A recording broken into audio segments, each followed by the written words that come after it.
From shocking accidents to untimely illnesses, the world has lost some of its brightest stars in the most heartbreaking ways. These are the moments that left millions devastated and brought entire industries to a standstill. Get ready to relive the emotional farewells and tragic goodbyes to the icons who left us far too soon. This is 1 hour of most heartbreaking celebrity deaths of all time. It was October 21st, 2021. 42-year-old cinematographer Halyna Hutchins was working as the director of photography on the set of Rust, a Western film directed by Joel Souza and starring famous actor Alec Baldwin, who was also one of the film's producers. Halyna was an incredibly talented cinematographer, whose eye and visual style allowed her to work on several sets. She was regarded as someone who could handle any amount of pressure, possibly because of her childhood. Halyna was Ukrainian and she grew up on a Soviet military base in the Arctic, where her father served with the Soviet Army. It was at the military base that she first became interested in film. She studied at the Kiev National University, and after that, she became a journalist working on documentary films. Her career in Hollywood started after she met her husband during a trip to the U.S. in 2005. Halyna then decided to move to the U.S., and the rest was history. In 2021, the couple also had a 9-year-old son. That Thursday, October 21st, 2021, Halyna was at work on the set of Rust near La Cienega, New Mexico. They were going to film a shootout scene inside a church, which could be tricky. As such, actor Alec Baldwin, who was the star of the scene, decided to rehearse before the actual thing. Halyna assisted him as he practiced a gun drawing technique. First Assistant Director David Halls handed Baldwin the gun he'd use in the scene, a Pieta .45 Colt revolver. As he did so, David Halls proclaimed "cold gun," a standard saying that let the crew know the gun didn't have live rounds. There was no reason for anyone to believe otherwise. After all, the set also had an armorer, a woman named Hannah Gutierrez-Reed, who handled the guns and made sure everything was in order and safe. Despite this, there had been at least 2 incidents involving the guns before, and some of the crew didn't feel entirely comfortable. Alec Baldwin clutched the revolver as he talked to Halyna Hutchins. He explained the process, showing the director of photography what he was going to do. "So I guess I'm going to take this out, pull it and go, bang," the actor said. As soon as he said bang, a lead bullet, a real bullet, ripped through Halyna's chest before finding its home in director Joel Souza's shoulder. Halyna fell backward. Terrified, crew members gathered around her. The woman locked eyes with the boom operator and said her last words ever, "That was no good, that was no good at all." Actor Alec Baldwin shouted in shock. Halyna Hutchins was rushed to the hospital, but she was pronounced dead hours later. How could something like this happen, and who was responsible? The world of film demanded answers. Almost a month after the incident, on November 17th, the film's script supervisor filed a civil suit accusing Baldwin of playing Russian roulette by pointing a Colt .45 revolver at Hutchins. A few days later, on December 2nd, the actor spoke out publicly in an interview, saying he had no idea how a live bullet got onto the set. Baldwin's status as one of the film's producers meant some people believed him at least partially responsible for the lack of safety on set. Halyna's family filed a wrongful death lawsuit in February 2022. According to the suit, Halyna died because of reckless behavior and cost-cutting by Baldwin and others. The family announced they'd reached a settlement in their lawsuit on October 5, 2022. In November, Baldwin himself sued the film's armorer, Hannah Gutierrez-Reed, as well as several other crew members for negligence. The actor himself was formally charged with involuntary manslaughter in January 2023, alongside the film's armorer. He pleaded not guilty, and the charges against him were dismissed in the spring of 2023, only to be indicted on a new involuntary manslaughter charge in January 2024. He once again pleaded not guilty. The film's armorer, Hannah Gutierrez-Reed, was found guilty of involuntary manslaughter and sentenced to 18 months in prison in March 2024. Alec Baldwin is scheduled for trial on July 9, 2024. It was a serene Australia Day weekend in 1963, a time for relaxation and joy. Sydney's Sugarloaf Bay, a picturesque spot in Middle Harbour, was basking in the summer glory, its waters inviting and calm. Families and friends were scattered around, savoring the holiday vibes. Among them was Marcia Hathaway, a 32-year-old Sydney actress with a promising career, known for her radiance and the roles she played on stage and screen. Marcia, her fiancé Frederick Knight, and friends had chosen this idyllic location for a picnic, a day to celebrate their recent engagement and enjoy the Australian sun. The group was in high spirits. Laughter and chatter filled the air as they shared stories and plans for the future. Little did they know that their joyful day would turn into a nightmare. In a moment of lighthearted challenge, Marcia's friends dared her to prove she could swim. With a playful smile, she accepted, unaware of the danger lurking beneath the surface. She waded into the water, the coolness a pleasant contrast to the summer heat, moving only knee-deep, close to the shore. Suddenly, a chilling scream pierced the air. Marcia cried out, initially thinking an octopus had trapped her, but the reality was far more terrifying. A bull shark, a silent predator of the deep, had stealthily approached and clamped its jaws onto her right calf. The bay's tranquility was shattered, replaced by a scene of terror. Hearing her screams, Frederick turned to witness a sight he would never forget. A monstrous shark dragged the love of his life into deeper waters. Acting instinctually, he charged into the water, desperate to save her. He found himself in a frantic struggle with the shark, even straddling the beast as he fought to free Marcia from its deadly grip. The water around them turned crimson with blood. Marcia, despite the severe injury and the excruciating pain, remained astonishingly calm. She assured Frederick she was not in pain. Her thoughts were not on herself, but on comforting her fiancé in those harrowing moments. "Don't worry about me, dear. God will look after me," she said, words that would later echo poignantly in the hearts of all who knew her. Nearby boaters rushed to their aid, pulling Marcia out of the water and onto the shore. Sheets were torn from beds to make makeshift tourniquets, an attempt to stem the flow of blood, but the shark had inflicted catastrophic injuries. Marcia's right leg was almost entirely severed, the damage being too severe for any immediate aid to suffice. An ambulance was called, but fate dealt another cruel blow. The vehicle broke down en route, delaying the urgent medical attention Marcia desperately needed. As they waited for a second ambulance, Marcia's condition deteriorated rapidly. By the time help arrived, it was too late. Marcia Hathaway, a vibrant and beloved figure, had succumbed to her injuries. The aftermath of the attack left Sydney in shock. The local newspapers branded the shark as a monster, and the city mourned the loss of a young woman in the prime of her life. Photos from the following days showed crowds gathered around a vehicle displaying a bull shark caught in the area, believed to be the one responsible for the attack. This tragic incident remained etched in the memory of Sydneysiders as a stark reminder of the unpredictability and ferocity of nature. It stood as the only fatal shark attack in Sydney waters for nearly 6 decades, until another tragic event occurred in 2021 in Little Bay. Marcia Hathaway's story is not just a tale of a tragic encounter with one of nature's predators. It's a narrative of how life's moments, both joyous and sad, can intertwine in an instant. It's a reminder of the fragility of life and the courage shown in the face of unimaginable adversity.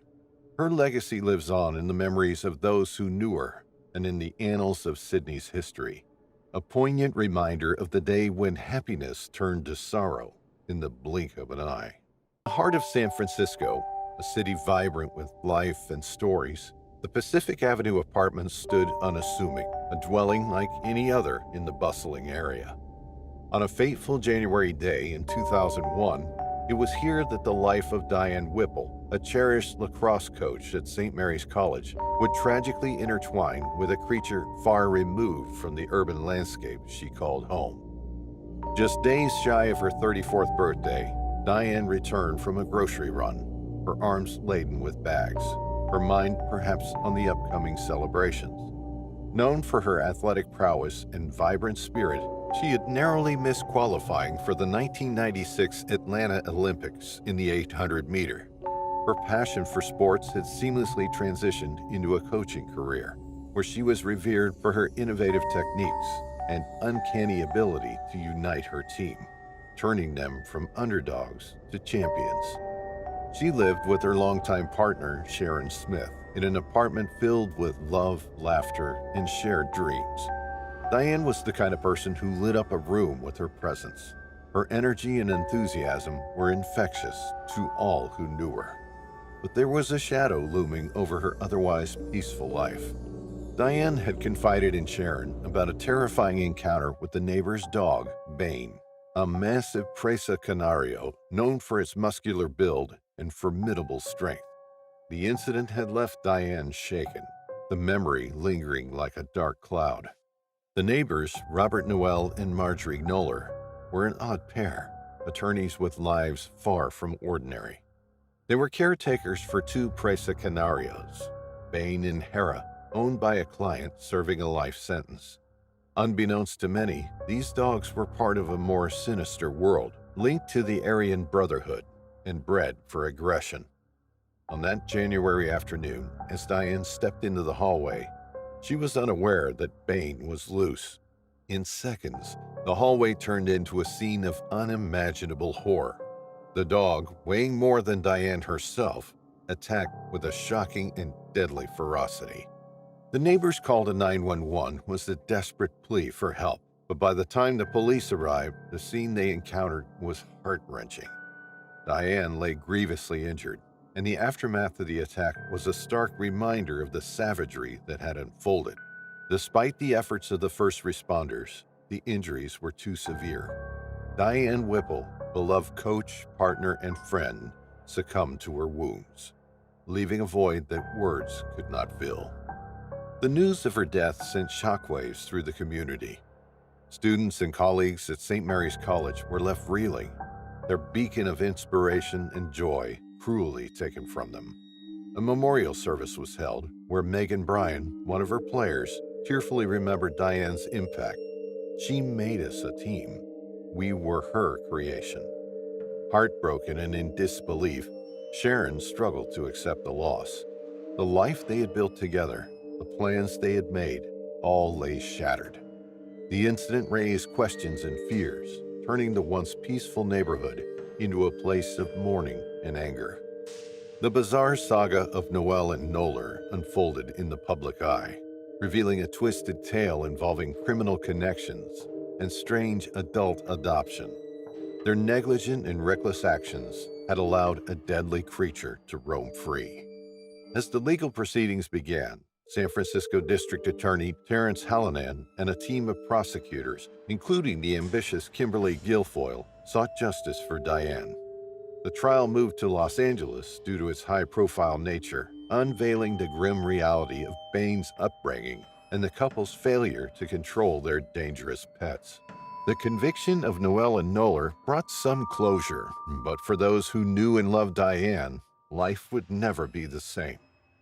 Sharon's fight for justice, a testament to her love for Diane, set a precedent for same-sex partners in wrongful death suits.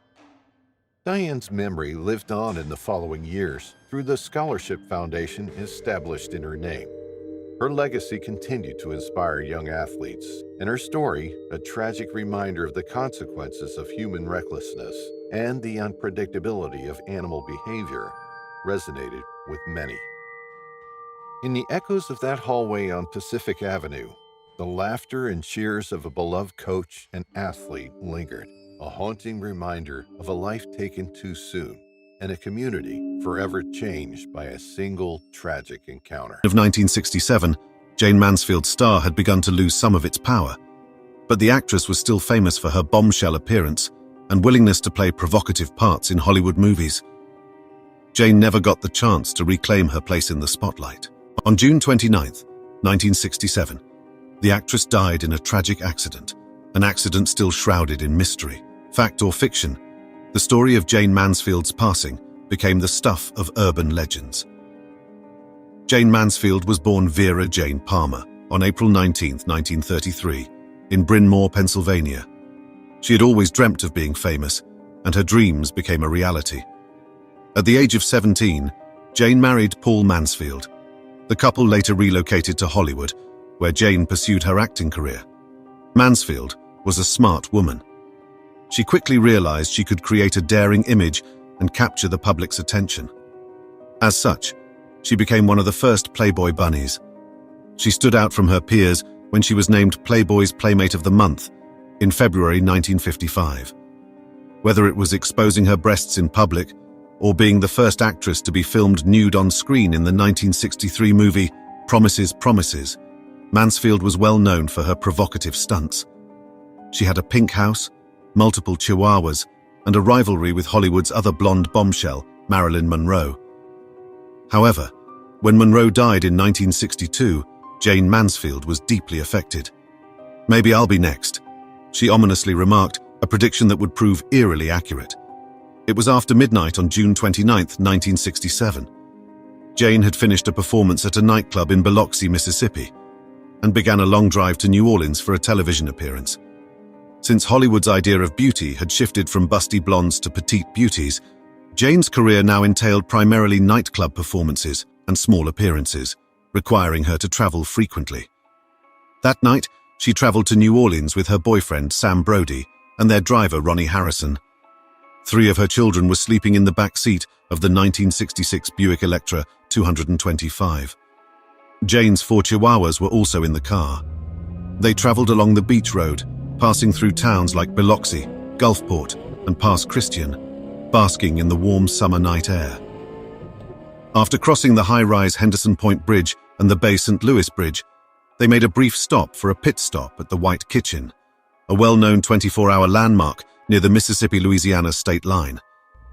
However, after this stop, the journey turned dark along Highway 90. A thick mist began to settle over the swampy marshlands, obscuring visibility and adding to the danger of the winding road. Things got more dangerous as the Buick sped through the foggy early morning hours. A slow-moving mosquito-fogging truck made visibility even more difficult. Its insecticide spray mixed with the natural mist produced a thick, blinding fog. As such, Jane, her boyfriend Sam, and their driver Ronnie couldn't see the 18-wheeler driving slowly ahead of them on the dim, curving road. The Buick, traveling at an estimated speed of 80 miles per hour, did not see the truck in time to avoid a collision. The impact was catastrophic. The Buick slammed full force into the back of the 18-wheeler, then it slid under its back. As a result, its roof was sheared off. The front of the Buick was almost destroyed. Jane Mansfield, Sam Brody, and Ronnie Harrison, all 3 adults in the front seat, were killed instantly. Jane Mansfield was thrown from the vehicle, her body landing on the shoulder of the road. The rumors began almost instantly. When Jane was thrown from the car, her blonde wig was left hanging from the corner of the shattered windshield. Photographs of the accident were published in the newspapers, and upon seeing a mass of blonde hair, people began speculating that Jane Mansfield had been decapitated. Nevertheless, the coroner who conducted the autopsy reported that although Jane's head had sustained serious trauma, including what may be called scalping, with portions of her skull exposed, it was not severed. Mansfield, Brody, and Harrison were all pronounced at the scene. The tragic and gruesome nature of Jane Mansfield's death inspired a lot of rumors and speculations. Mansfield's past connection with the founder of the Church of Satan, Anton LaVey, was the subject of one particularly persistent story. According to this rumor, LaVey cursed Brody, Jane's boyfriend at the time, to die in a car accident. This legend gained widespread traction, especially when the 2017 documentary Mansfield's 6667th was released. The accident had a huge impact on car safety. The National Highway Traffic Safety Administration mandated the installation of underride guards on semi-truck trailers due to the way the Buick slid under the truck, which sheared off the top of the car and caused Jane's head injury. These safety bars, designed to prevent vehicles from going underneath trailers during a rear-end collision, became known as Mansfield bars in the actress's memory. One of the most influential figures of the jazz age was a force to be reckoned with. She was known as the Empress of the Blues and was revered for her powerful voice and emotional depth. But when her life was cut short in a terrifying car crash, rumors and controversy surrounding her death started swirling. Bessie Smith was born in Chattanooga, Tennessee, on April 15, 1894. She came from a very low-income family. Bessie and her 6 siblings were orphaned from an early age and left to fend for themselves. As such, Bessie took to performing on street corners for pennies. She was a talented singer and dancer. Later, she joined a traveling troupe that featured another blues legend, Ma Rainey, who helped Bessie develop a stage persona. By the 1920s, Bessie's career had taken off. Her soulful voice captivated audiences. She signed with Columbia Record in 1923 and became her era's most popular female blues singer. But when the Great Depression took hold of the United States, Bessie's popularity began to wane. As such, she took up smaller performances in clubs and theaters nationwide, which required her to travel frequently. It was during one of these travels that Bessie Smith's life came to an abrupt end. Bessie and her lover, Richard Morgan, traveled on US Route 61 between Memphis, Tennessee and Clarksdale, Mississippi on September 26, 1937. It was nearly 2 a.m. Richard was driving. There was a slow-moving truck just ahead of them. Richard attempted to maneuver around the car, but he misjudged the truck's speed. This misjudgment resulted in a high-speed side-impact collision. The roof of their vehicle was torn off, and Bessie, who was seated in the passenger seat, sustained horrible injuries. Her right arm was nearly severed at the elbow, and she had extensive crush injuries on the right side of her body.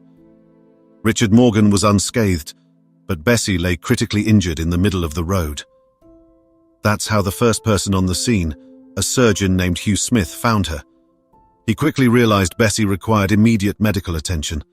He stabilized her as best he could, dressing her injured arm with a clean handkerchief, while his colleague proceeded to call an ambulance.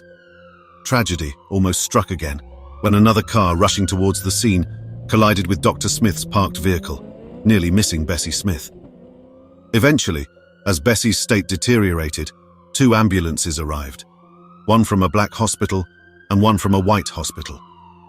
Because of the segregation laws of the Deep South, Smith was taken to Clarksdale's G.T. Thomas Afro-American Hospital. Her arm had to be amputated, but Bessie Smith never regained consciousness. She succumbed to her injuries that morning. That's when rumors started swirling. Some people claimed Bessie died after being denied admission to a whites-only hospital. Jazz writer John Hammond perpetuated this myth in a 1937 Downbeat magazine piece, eventually laying the foundation for Edward Albee's 1959 play, The Death of Bessie Smith. Dr. Hugh Smith, who treated her on the site, dismissed the claim, noting that no ambulance in that area would have considered transporting an African-American patient to a whites-only hospital at the time. Bessie Smith was buried in Philadelphia on October 4, 1937. Thousands of mourners came to pay their respects to the Empress of the Blues. Sadly, her grave remained unmarked for decades.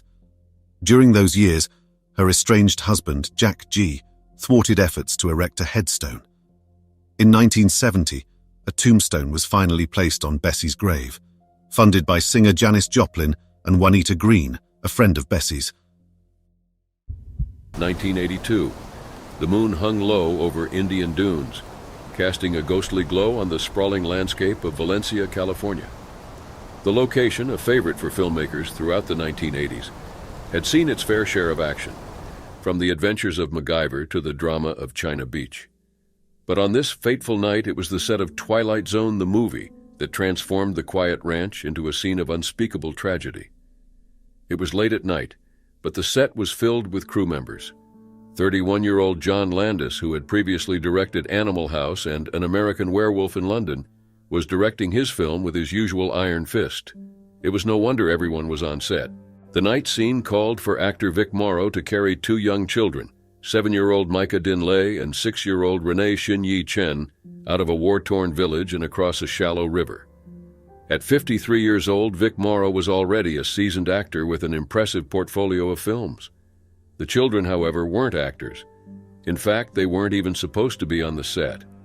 Landis, the film's director, was violating California's child labor laws by having Micah and Ren there without the required permits, filming at such a late hour. This was also the reason why both Micah and Renee were being paid under the table. The scene was going to be a violent one. The script demanded intensity, with explosions and a hovering helicopter adding to the chaos. Vic Morrow was playing Bill Connor, a man who gets transported back in time to the Vietnam War, where he becomes a Vietnamese man desperately trying to protect two children from American soldiers. The helicopter, piloted by Vietnam War veteran Dorsey Wingo, was a key element in creating the sense of danger and urgency. And there were going to be some big explosions, despite the fact that the children's parents weren't aware of this not-so-small detail. Hovering at about 25 feet from the ground, the helicopter moved into position. Morrow, cradling the children, was supposed to heroically make his way through the river.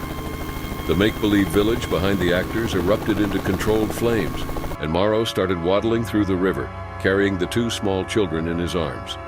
It was meant to be a moment of cinematic brilliance, but instead, it became a nightmare. As Wingo maneuvered the helicopter, a large mortar effect detonated below, sending debris and a metal lid hurtling into the tail rotor.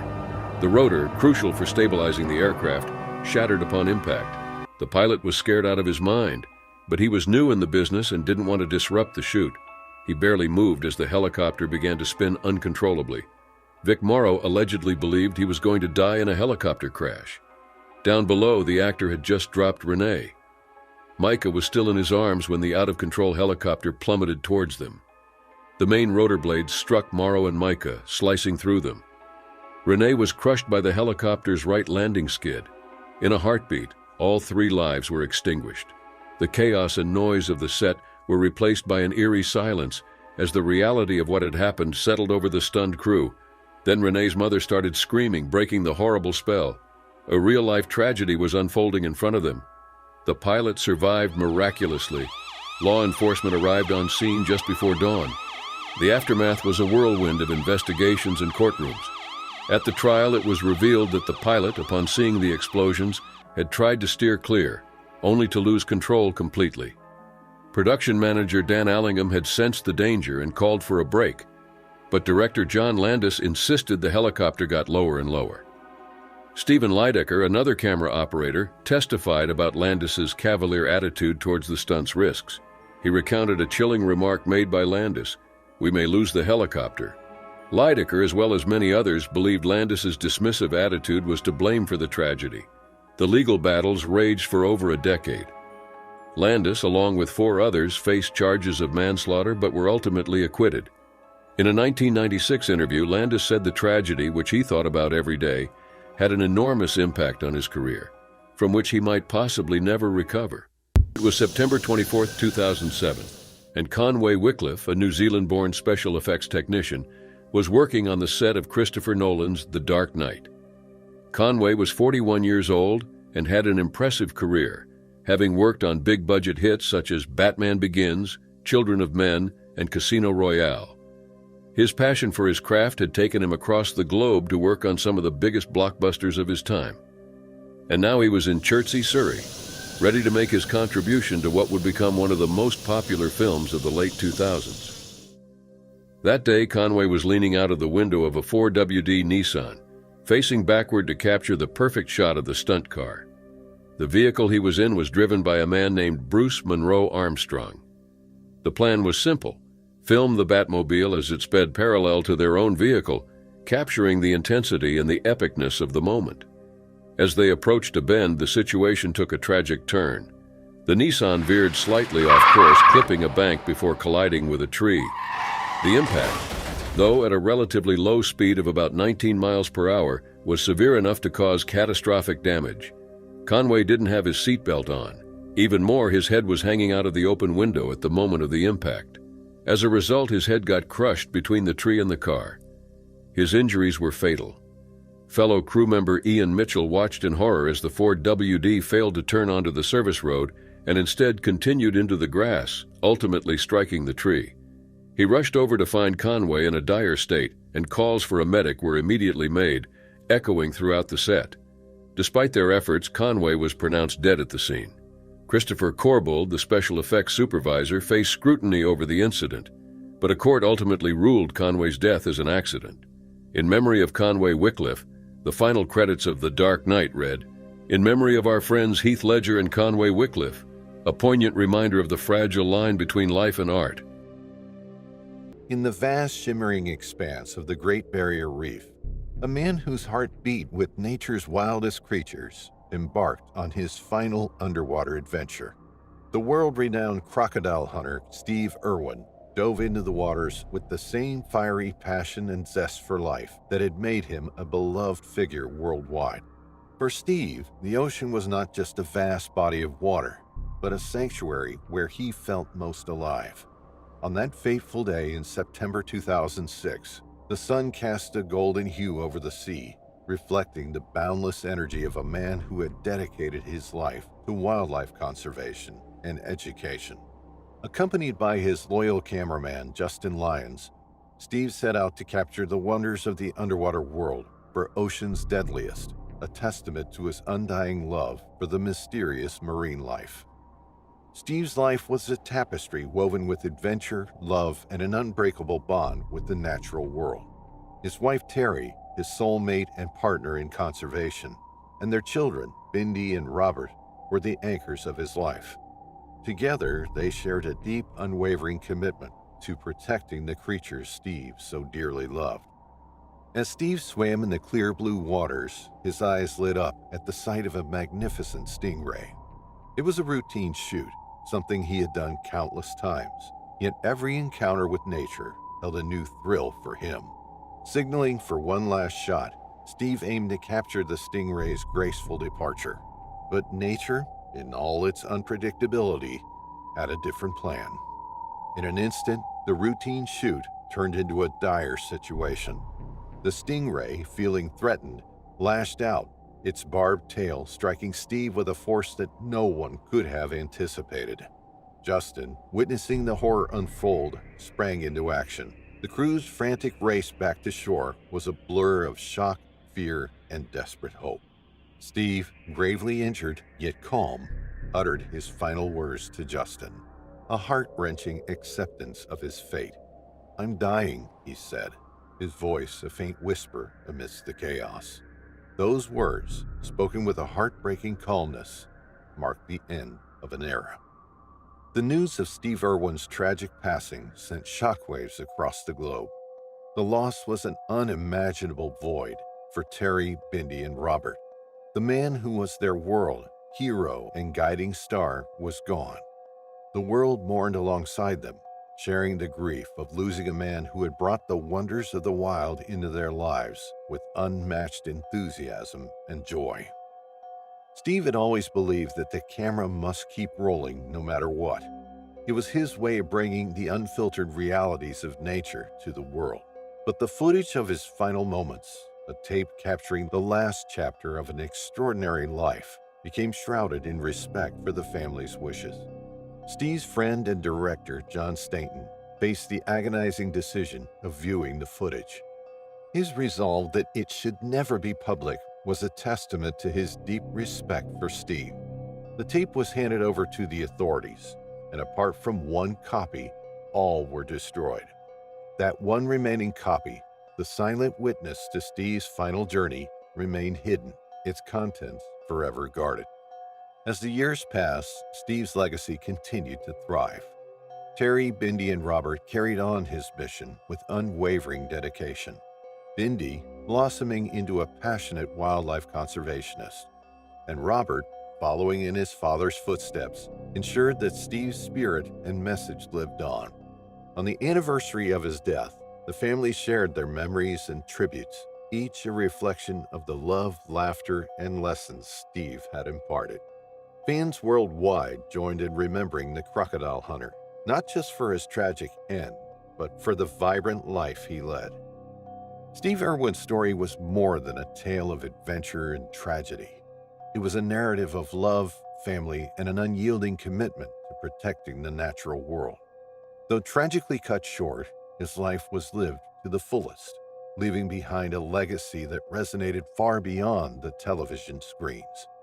In his family's and fans' hearts, Steve Irwin will be remembered as a hero who lived with courage, laughed with joy, and loved without bounds. It was September 30th, 1955, and actor James Dean was driving his beloved Porsche 550 Spider to Salinas, California, where he would participate in a car race. At 24 years old, James's star was on the rise. He was young, talented, and beautiful, with an aura of mystery and rebellion that enchanted the public. But James Dean also loved racing, a newfound love that soon intersected tragically with his life and career. Born in Marion, Indiana, James Byron Dean grew up with a restless spirit and a determination to make his mark in the world. He studied drama at UCLA and quickly distinguished himself as a remarkable talent. Filmmakers were drawn to his talent and intensity, which resulted in his breakthrough performance in Elia Kazan's East of Eden. He was one of the most promising actors of his generation and would have possibly become one of the world's greatest actors. But it was not for his passion for speed and danger. By late September 1995, James Dean had just finished shooting a film named Giant and was eager to return to motorsport. He allegedly dreamed of competing in the Indianapolis 500 race in the future. His recent financial success from East of Eden had allowed him to invest in his passion by purchasing a Triumph Tiger motorcycle and a Porsche 356 Speedster. James later traded the Porsche 356 for a faster, better car, a convertible Porsche 550 Spider, which he lovingly called Little Bastard, a name that would remain in history. On September 30th, 1955, James Dean was at Competition Motors in Hollywood alongside his Porsche mechanic, Rudy Wutherich. They intended to get the Little Bastard ready for the Salinas race. At first, Dean planned to tow the Porsche behind a station wagon the whole way to the race. But Wutherich suggested that Dean drive the Spider to Salinas to get more miles and experience under his new car. After Dean gave his okay, Wutherich, Warner Brothers stunt driver Bill Hickman, and photographer Stanford H. Roth left Hollywood and headed north on US Route 99, stopping briefly for petrol. At around 3:30 p.m. that day, Dean was stopped by the California Highway Patrol south of Bakersfield, where he was cited for speeding at 65 miles per hour in a 55 miles per hour. The group headed west on SR 166 SR 33 towards Blackwell's Corner via a well-known route to sports car drivers. Once there, they met with other drivers and departed Blackwell's Corner at 5:15 p.m., heading west on US Route 466 towards Salinas. It was around 5:45 p.m., and James Dean and Rudy Wutherich were driving westward. Their companions were far behind. The incident happened near the junction of what was then known as US Route 466, now State Route 46, and State Route 41.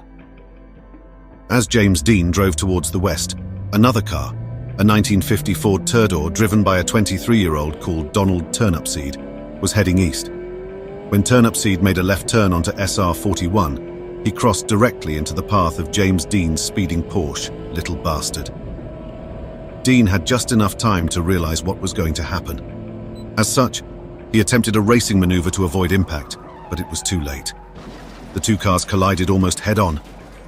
Little Bastard cartwheeled through the air before landing in a gully beside the road. When authorities arrived, James Dean was extricated from the wreckage. He was unconscious and severely injured. His left foot was crushed between the clutch and brake pedals. He had a broken neck, crushed legs, and multiple fractures and lacerations. Wutherich had been thrown from the car, but he was still conscious, suffering from a fractured jaw, hip, and other injuries. The driver of the Ford, Donald Turnipseed, sustained only minor injuries. James Dean was transported to the Paso Robles War Memorial Hospital, where at 6:20 p.m. on September 30th, 1955, James Dean was pronounced dead on arrival. An inquest held on October 11th, 1955, concluded that Dean's death was accidental, and Turnipseed was not found guilty of any wrongdoing. However, the accident would haunt Turnipseed for the rest of his life, and he rarely spoke publicly about it. The news of James Dean's death shocked the world and Hollywood. His most famous movie, Rebel Without a Cause, was released nearly a month after Dean died in a car accident. The film immortalized the actor and helped paint the picture of a tragic hero gone too soon. Becoming Princess Grace of Monaco, she was Grace Kelly, a hugely successful Hollywood actress revered for her beauty and style. Grace's ascension from Hollywood star to royalty fascinated the world. When her life tragically ended on September 14th, 1982, the whole world mourned and waited for the true details of her death to surface. Grace Patricia Kelly was born on November 12, 1929. She has always been interested in the arts and aspired to be an actress. After high school, she relocated to New York City to pursue her ambition. 2 years later, she was cast alongside Hollywood legends Clark Gable and Ava Gardner in a movie. Soon after, she gained the attention of Alfred Hitchcock, who featured her in 3 of his most famous films, solidifying her reputation as one of Hollywood's brightest stars. Kelly met Prince Rainier III of Monaco while filming The Swan in 1955. At 25, she played the role of a princess on screen and soon became one in real life. Their union was the stuff of fairy tales, capturing the imaginations of admirers worldwide. Kelly left Hollywood in April 1956 to marry Prince Rainier and become Princess Grace of Monaco. From then on, she dedicated her life to her royal duties and raising their 3 children. It was September 13th, 1982. Princess Grace and her 17-year-old daughter, Princess Stephanie, traveled to Monaco from the family's country home in Roque-Aigle, France. That morning, Grace dismissed her chauffeur and decided to drive herself because the car was filled with dresses and boxes. But as they drove their Rover 3500 down the winding roads of the Côte d'Azur, Grace briefly lost consciousness. In reality, she had just suffered from what doctors would later call a minor cerebral vascular incident, a stroke-like attack. As such, Grace lost control of the vehicle. She missed a curve and veered off the road, plunging about 100 feet down a mountainside. The car tumbled through the air, crashing through pine branches and rocks before landing in the garden of a house below. Stephanie survived with only a hairline fracture in her vertebrae, but Grace's injuries were significantly more severe. She was immediately taken to the hospital and remained in a coma for 24 hours before being declared brain dead. On September 14th, her husband, Prince Rainier III, made the heartbreaking choice to remove her from life support. Following her death, some claimed that Stephanie, who was underage and unlicensed, had been driving that day, or that mother and daughter were arguing beforehand. Stephanie has denied these allegations, claiming that she was not moving and merely fled the vehicle from the driver's side due to the passenger door being fully smashed. On September 18, 1982, almost 100 million people watched Grace Kelly's funeral. Heads of state, celebrities, and royals attended the ceremony, which took place in the same church where she had her fairy tale wedding in 1956. 1993, Brandon Lee was filming one of his last scenes as Eric Draven, the main character of The Crow. At 28 years old, Brandon was a rising star and the heir to a huge legacy. He was the son of the legendary actor Bruce Lee. Brandon had inherited not only his father's martial arts prowess, but also his magnetic screen presence. The Crow, a dark and moody supernatural thriller, was meant to be his breakout role, the film that would launch him to stardom. But fate had a different, tragic plan. That evening, Brandon was preparing to film a scene where his character, Eric Draven, is brutally murdered by a gang of thugs. The scene was intense, demanding, and filled with raw emotion. The night before, while talking to his mother on the phone, Brandon told her he was happy about getting to film his last scene that involved weapons. He was ready for something new and was looking forward to his next project. As the cameras rolled that Tuesday, March 30th, 1993, Brandon's character, Eric Draven, walked into his apartment to find his fiancée being assaulted. In the chaos, a thug, played by Michael Massey, aimed a Smith & Wesson model 629-44 Magnum revolver at Brandon and pulled the trigger just as the scene was supposed to go. Earlier, the gun had been loaded with dummy rounds, real cartridges with the powder removed, leaving the primer intact. These rounds were designed to look real on camera without posing a danger. However, the crew had neglected a critical step, removing the primer. During a previous scene, one of these rounds was fired, and although it had no powder charge, the primer's energy was enough to lodge the bullet partway into the barrel, creating a dangerous squib load. For the fatal scene, the dummy rounds were swapped out for blanks, which are designed to produce the sound and flash of a gunshot without a projectile. But the lodged bullet was still in the barrel, unnoticed by the crew. By the time the crew started shooting, the film's armorer had already left for the day, considering that all was well. But all was not well. When Massey fired the blank round, the force propelled the lodged bullet forward, striking Brandon in the abdomen with almost the same force as a live round. The bullet sliced through Brandon. There was no blood as he fell. In fact, when the director called cut and Brandon remained on the floor, everybody assumed he was pulling a prank. Brandon was known for his sense of humor, so a prank wasn't out of the question. But he remained on the floor, unmoving. Jeff Amata, a fellow actor and friend, rushed to check on Brandon and quickly realized something was terribly wrong.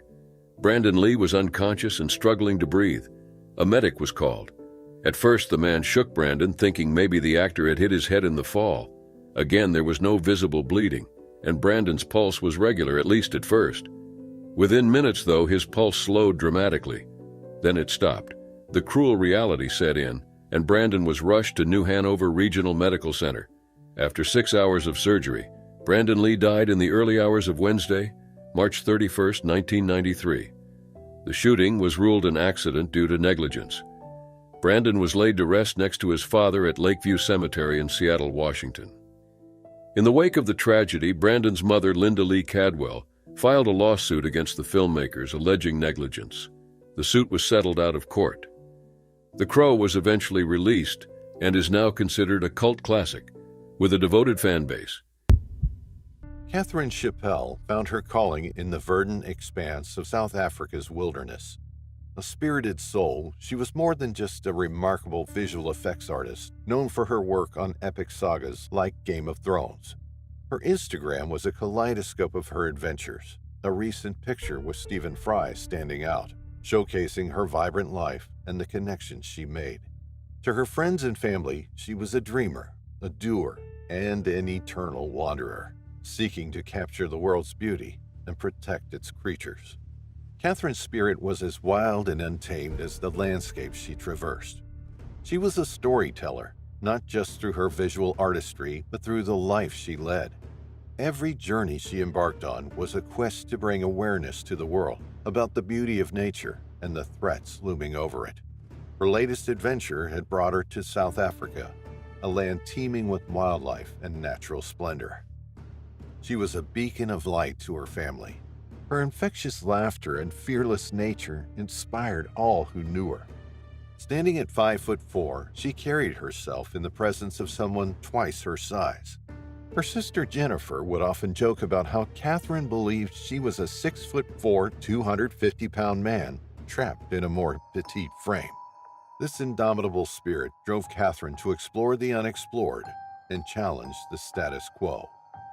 On that fateful day, June 1, 2015, the sun rose over Johannesburg's Lion Park, casting its golden rays over the sprawling savannah. With her camera in hand, Catherine was ready to embrace another day of adventure. She was there not just as a tourist, but as a guardian of the creatures she was there to see. Her mission was clear: to learn, document, and share these majestic beings' stories with the world. As she ventured into the park, her eyes sparkled with excitement. The lions were a sight to behold with their regal bearing and untamed beauty. Catherine's heart raced as she spotted a lioness lounging in the sun. She rolled down her window, the desire for a closer look driving her actions. Something was mesmerizing about being so close to such a powerful creature, something raw and exhilarating. But in an instant, the serene scene was shattered. The lioness, perhaps sensing a threat or an opportunity, lunged toward the vehicle.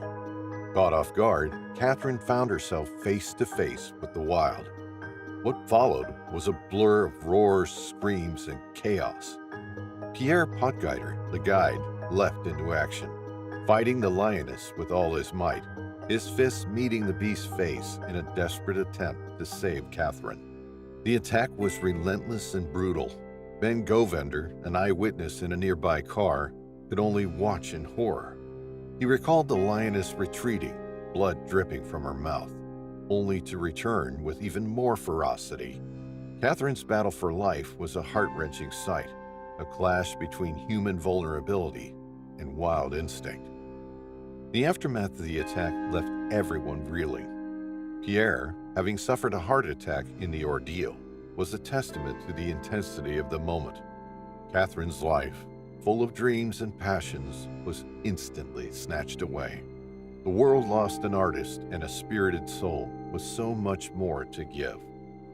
Her family, thrown into an abyss of grief, remembered Catherine for her unbridled passion and fearless heart. The memorial service was a flood of tears and laughter. Memories of Catherine were shared with a mix of sorrow and pride. Grayson Hoare, her boyfriend, reminisced about their last conversation, a poignant reminder of the unpredictability of life. In the end, Catherine's journey was a tale of dreams, adventure, and a tragic end. Her life, a vibrant tapestry of passion and courage, continues to inspire those who knew her and those who only knew of her. 2014, Sarah Jones was a camera assistant working her first day on the set of Midnight Rider, a biopic about rock musician Greg Allman. At 27 years old, Sarah was steadily breaking through in her industry. She had worked on multiple sets, such as the one of the smash hit TV series The Vampire Diaries. She was a cheerful person who never shied away from work. This would be her chance to work with some big names in the industry. But Sarah never got to finish her first day on set. That day, Sarah went to work knowing that something was a bit off. She'd spent the previous night talking to her father, a man called Richard Jones. During their phone conversation, Sarah told her father she was a bit nervous about the movie. There were several things bothering her. She was surprised to know that the movie was low budget, despite the fact that it had big names attached to it, such as actor William Hurt, who was playing Greg Allman in the biopic. Moreover, Sarah made a comment about how some of the people asking her questions were supposed to be her superiors, and as such were supposed to know more than her. She found the whole thing odd, but it wasn't enough to deter her, not with her pristine work ethic. As such, she arrived at work and carefully followed director Randall Miller's instructions. They were filming a dream sequence near a 110-year-old bridge trestle over the Altamaha River in Wayne County, Georgia. The land was untamed and full of rivers. As the day progressed, the director decided to move the shoot. The cast and crew left the land beside the river and went to the trestle itself. They were planning to shoot a dream sequence with William Hurt as Greg Allman on a heavy metal hospital bed on the railroad trestle above the river. Despite its age, the railroad was still in use, and possibly unbeknownst to a lot of crew members, CSX, the rail company, had asked the film's producers to move to another location. In other words, they were shooting the film on the trestle without the rail company's knowledge or permission. As you can imagine, things could become dangerous very quickly. Before the actual shooting of the scene began, the crew was told that in the event a train appeared, they would have 60 seconds to clear the tracks. A minute. That's what would make the difference between life and death. Hearing this, the crew became increasingly nervous. Some of them started a praying circle, but they kept working. They had a movie to shoot. Sarah Jones was everywhere that day. She helped load film, she monitored the cameras, and transported expensive equipment. The crew placed a twin-size metal-framed bed and mattress in the middle of the tracks. It was supposed to be an interesting dream sequence. Instead, it turned into a real-life nightmare. Soon after they placed the bed on the tracks, the crew heard a noise growing louder and louder. When they looked up, they saw a freight train hurtling toward them, its locomotive howling. 60 seconds. That's all the time they had to get away from the tracks. But in order to do so, they had to run in the direction the train was coming from. The director, Randall Miller, yelled at everyone to run, but Sarah Jones was diligent. She cared about her job. She stopped and hauled several bags of gear on each shoulder. She shouted, asking what to do about the camera equipment.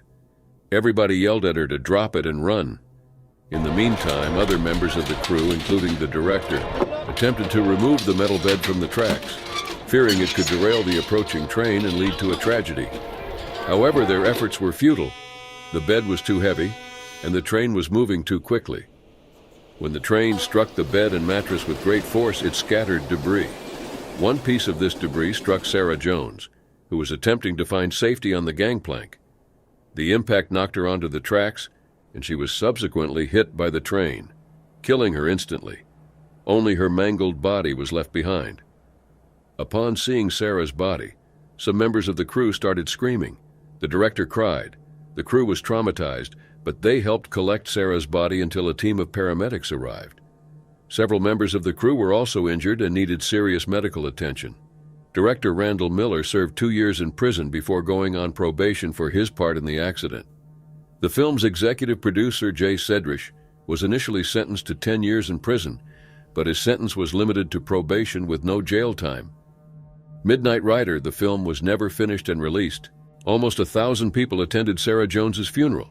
Her tragic death sparked safety for Sarah, a campaign for increased safety in film production. Crisp autumn morning in Cape Breton Highlands National Park, a young singer-songwriter named Taylor Mitchell set out to embrace the wilderness. Known for her soulful voice and profound lyrics, Taylor, at 19, had already begun to make her mark in the Canadian folk music scene. Her heart was full of dreams, and her spirit was as wild and free as the landscapes she loved exploring. Taylor's friends and family knew her as a bright spark, a young woman with an old soul whose passion for music was matched only by her love for nature. She had grown up with melodies in her heart and the great outdoors at her doorstep. Her mother often recounted how Taylor would hum tunes while playing in the garden, even as a little girl. As she wandered along the Skyline Trail, Taylor's thoughts blended anticipation for her upcoming performances with a deep appreciation for the natural beauty around her. The trail was a familiar route she had trekked before, with each step bringing a sense of peace and inspiration. But that day, the tranquility of the park was misleading. Unknown to Taylor, the environment had been quietly changing. The park's coyotes, typically shy creatures, had grown bold due to unusual circumstances.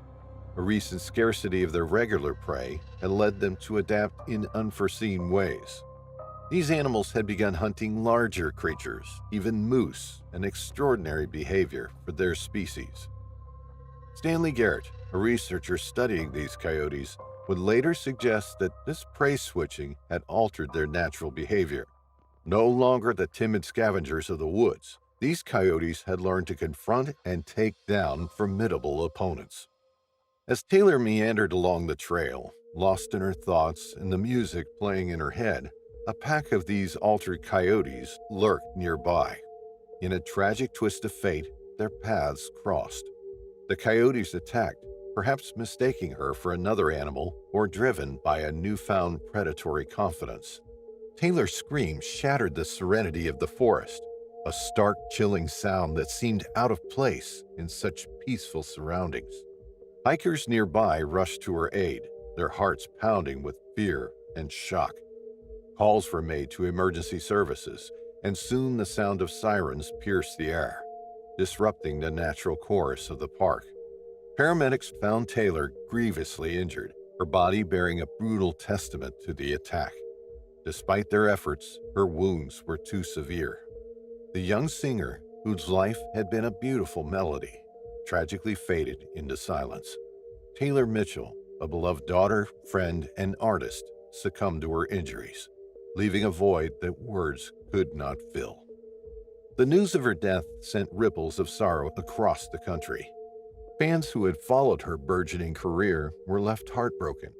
Her mother, engulfed in grief, remembered Taylor as a seasoned naturalist who deeply respected all living creatures. She recalled how Taylor, even in her youth, had expressed concern for the welfare of wildlife. In the wake of the attack, the community grappled with a mix of emotions. There was a grief for the loss of a promising young talent and disbelief at the nature of her passing. Faced with this unprecedented incident, the park officials intensified their efforts to monitor wildlife activity. The coyotes involved were located and euthanized, a decision that sparked a bittersweet reaction. Taylor, a nature lover, would have been pained by their fate, yet her friends and family understood the necessity of the action. As brief as it was bright, Taylor Mitchell's life remained a testament to its beauty and unpredictability. Her story, a poignant reminder of the fragile boundary between humanity and the wild, continued to resonate, a melody of love, loss, and the eternal dance between humans and nature. November 30th, 2013, started pleasantly for Paul Walker. The 40-year-old actor, most famous for his role in the beloved Fast and Furious franchise, was spending his day with his mother and his 15-year-old daughter, Meadow. The three were chatting about buying a Christmas tree when Paul received a message, suddenly reminded of an event he needed to attend. He left in a hurry, completely unaware of the tragic fate that awaited him, a fate that would soon shock the world. Paul Walker, born Paul William Walker IV on September 12, 1973, in Glendale, California, was destined for the spotlight from an early age. With a mother who worked as a model and a father who was a former amateur boxer, Paul was immersed in entertainment from a young age, setting the stage for his future as a beloved Hollywood star. Paul's career began at the age of 2 with a Pampers commercial, and he went on to have minor roles in television shows like Highway to Heaven and Charles in Charge while in school. His career took off in the late 1990s, appearing in films such as Pleasantville and She's All That. However, his performance as Brian O'Connor, an undercover cop in The Fast and the Furious, which came out in 2001, rocketed him to fame and established his place in Hollywood. Throughout his acting career, Paul Walker was known for his passion for cars and racing and his dedication to charity work. A combination of those 3 passions brought his early demise on November 30th, 2013. That day, he attended a charity event organized by his non-profit, Reach Out Worldwide. The event was held at a high-performance car shop owned by Paul and his friend Roger Rodas, a former race car driver who also managed Walker's finances. After the event, Paul and Roger decided to go for a ride in a 2005 Porsche Carrera GT, a high-speed sports car that was difficult to handle. It was around 3:30 p.m. Paul and Roger had just left the event. Roger was behind the wheel, and Paul was in the passenger seat. The Porsche had an estimated speed of 100 miles per hour. That's when Roger lost control of the car. The Porsche hit a curb, a tree, and a light post, and struck another tree. Then, it burst into flames. Those attending the charity, employees and friends alike, came running, but were met with a devastating sight.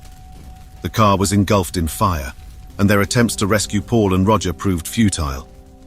Roger's young son also witnessed the catastrophic accident. Both males were pronounced dead at the scene. Paul Walker died from a combination of severe traumatic injuries and burns. The Los Angeles County Sheriff's Department ultimately ruled that the car's speed and the tire's age were the main factors in the crash. Their examination revealed that the vehicle was traveling at speeds ranging from 80 to 100 miles per hour when it lost control, and there were no signs of drugs or alcohol in either man. The whole world found out about the accident within mere hours. The tragic event sent shockwaves through Hollywood. Fans and colleagues mourned the loss of Paul Walker, who was well liked and admired. Paul's daughter, Meadow, filed a wrongful death lawsuit against Porsche, claiming that design flaws in the Carrera GT caused her father's death. While Porsche argued that the car had been abused and altered, both sides eventually settled the lawsuit under confidential terms in 2015. Paul Walker died while filming Furious 7, forcing the production to halt while the producers asked his family how to proceed. His brother Cody Walker came in to help finish the remaining scenes, using CGI to honor Walker's memory on screen. The crash scene in Santa Clarita became a makeshift monument, with fans worldwide leaving flowers, letters, and mementos in memory of the late actor.